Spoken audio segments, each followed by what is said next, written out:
Allez, bonjour à tous, c'est le prof Crypto, ravi de vous retrouver donc pour une nouvelle vidéo. Aujourd'hui, on va évidemment évoquer les actions de Trump hier soir concernant les frais de douane qui ont grandement impacté les différents marchés, spécialement Nasdaq et donc le marché des cryptos, on le voit à l'écran. Le marché a beaucoup retracé et pour cause, ce qui était attendu comme étant une délibération, une libération, s'est transformé en un cataclysme pour le marché boursier mais également le marché crypto. Est-ce que pour autant, une fois que maintenant la catastrophe est passée, est-ce qu'on peut espérer que maintenant le marché puisse se relever? C'est toujours ce qu'on espère.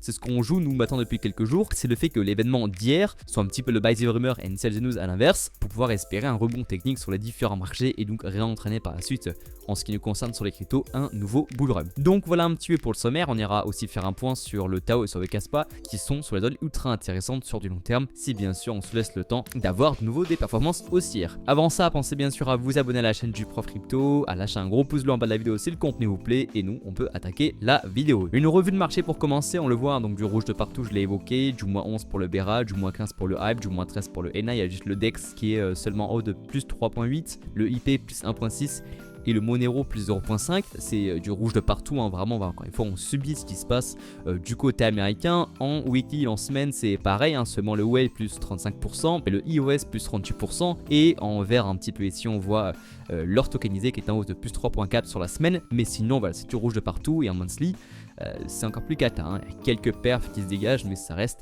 ultra dégradé. Espérons donc pour évoquer ce qu'on a pu dire juste avant, espérons que l'événement d'hier soit le bouquet final de la dépression qu'on connaît depuis maintenant quelques semaines. Donc voilà, pour revenir sur ce qui s'est passé hier, Trump a dévoilé un tableau des nouveaux tarifs douaniers et ce qui a fait donc chuter les marchés. Les tarifs sont de 20% pour les yeux, 34% pour la Chine, ça monte même jusqu'à 54% sur quelques exportations, 46% pour le Vietnam, 24% pour le Japon, 10% de taux réciproque pour le Royaume-Uni, 25% pour la Corée du Sud, la Thaïlande 36%, les 6 un taux réciproque de 31% et le Cambodge qui morfle le plus sur ses taux avec 49%. Alors il a commencé à évoquer le fait qu'il y aurait des taux réciproques à 10%, ce qui a été bien pris par le marché et ce qui nous a amené une giga candle verte, on le voit là ici sur l'SP500 mais également sur Nasdaq avant d'avoir un effondrement.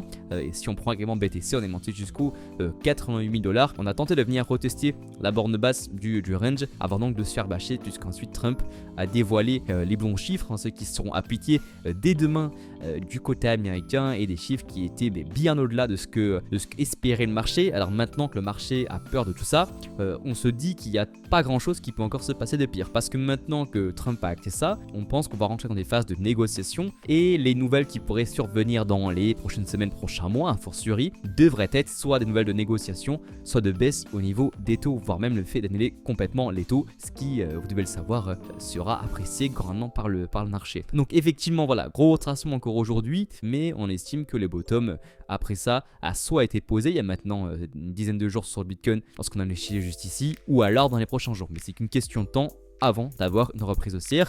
Donc pour Bitcoin, voilà, pour revenir sur ce qui s'est passé hier, on peut le voir, en 3 heures on voit qu'on a méché ici, on a récupéré les stop loss des shorts qui étaient ici, avant du coup de venir piéger les longues avec ce gros retracement. Donc maintenant la question qu'on se pose, c'est est-ce que les Bitcoin va avoir assez de force pour réintégrer leur range, auquel cas il sera intéressant de pouvoir rentrer sur le marché avec des confirmations, ou alors est-ce qu'on va devoir aller plus bas et poser un support sur ce gros niveau de support qui constitue l'ancienne ATH. Donc c'est la grande question, et toujours au milieu de rien, donc la prudence est toujours de mise. Ce qu'on peut noter pour une reprise quand même, c'est le fait qu'on a un RSI qui est toujours divergent avec du coup des points bas de plus en plus hauts, tandis qu'en même temps on a fait des points bas de plus en plus bas, donc ça c'est une bonne chose pour la suite. Et c'est également le cas si on check le SP500, on voit ici qu'on a fait encore un point bas de plus en plus bas hier, tandis que dans le même temps sur le RSI on fait des points bas de plus en plus haut, donc il y a quelques motifs d'espoir là aussi. Et c'est également le cas sur Nasdaq, on a fait des points bas de plus en plus bas, tandis que dans le même temps on a fait des points bas de plus en plus haut au niveau du RSI. Et les récentes fois où même on a atteint seulement des zones de survente, sans même parler de divergence, ça a toujours été des rebonds techniques sur SP500 et sur Nasdaq, donc en l'occurrence aussi pour les cryptos. Ça avait été le cas fin avril, et ça avait été le cas a fortiori évidemment après le carry trade l'été dernier. Et on peut également dire ça pour Bitcoin, les dernières fois on a été en survente en daily, ça avait été après carry trade en juin dernier. Alors à court terme ça n'avait pas payé de suite, mais à long terme ça avait été une super belle zone d'entrée sur le marché. Et avant ça on avait eu aussi une survente de la sorte qui était intervenue en août 2023 lorsqu'on était ici aux 25 $, avant la belle envolée jusqu'en mars 2024. Donc voilà, encore une fois, même si ce qui se passe à court terme est dérangeant et le fait de regarder ses portefeuilles peut être un peu anxiogène, il faut vous dire que sur du long terme on est est sur des zones super intéressantes pour soit re-rentrer sur le marché, soit faire le dos rond en espérant des jours meilleurs. Rappelons également qu'on a la M2 qui devrait commencer à faire son effet d'ici peu. On a toujours ce laps de temps entre 70 jours et 110 jours pour que la M2 commence à faire son effet.